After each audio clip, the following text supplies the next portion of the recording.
What's going on today, fam? As you can see, we're on the campus of the oldest HBCU in the state of Florida. School is back in session. What we're going to start doing is I want everybody who wants to see this community and this school get better. We're going to start canvassing, and we're calling the Red Alliance for Justice.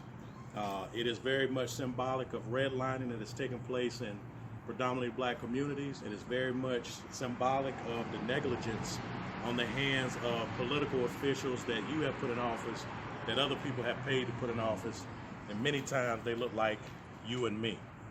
I also want to call out Garrett Dennis, Jacoby Pittman, also Al Lawson. You got three people that represent areas that is predominantly black, but the community obviously has not improved since they have been in office. Also, Denise Lee, you're supposedly over blight. I have reached out to you, but you've been lukewarm in your response.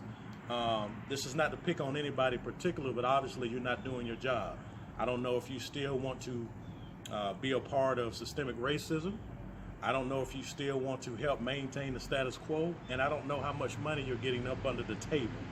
At the end of the day, you will be exposed because there are still people who will have kind of come through the cracks and still have the best interests of the community at heart. Doesn't seem to be a lot, but there are a few of us out here that wants to see this community be a thriving community. What I'm asking for is starting next month, we're going to do a canvas and a walkthrough of this community and get a buy-in from the community in terms of what they want. Also, I want to say this too, in closing. Again, this is an HBCU in a predominantly black community. The sky's the limit. Transportation is shaky. We need to improve that for folks, man, who need to get to jobs that are not in this area. We need to create more jobs in this area. We also need to provide businesses in this area.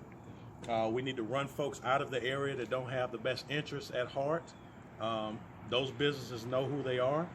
But at the end of the day, what we want to see is we want to see this be a place that people can be proud of.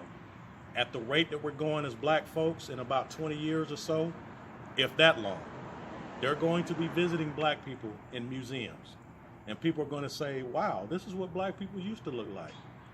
We're going to be in shanty towns, and we're going to be up under mainstream society in terms of being able to compete with everybody else, because we're going to get pushed down in the bottom in terms of everything that you need to be a competitive group. So I'm saying this, I was a little bit long-winded. We need folks, man, to come on board and be a part of this alliance. Of course, this is Operation Tiger Paw, and that initiative is to uplift the community in conjunction with the historical black college that I'm standing on right now. So, as always, I want you guys, man, to think about what I said. More importantly, I want you to think about doing the work. And of course, I want you to stay black.